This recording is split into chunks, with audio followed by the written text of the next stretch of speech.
Ayan. Silip-silip lang tayo dito. At hindi makalabas. Ayan.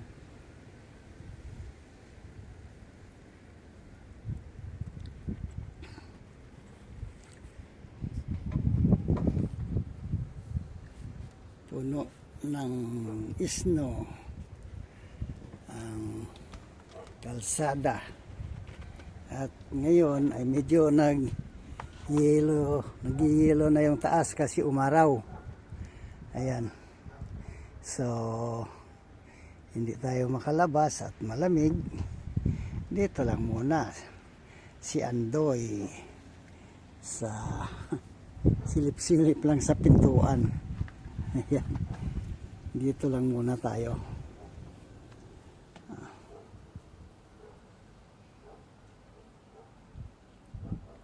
Yan lang. Dito lang tayo. Silip-silip lang. Okay. Thank you, Lord.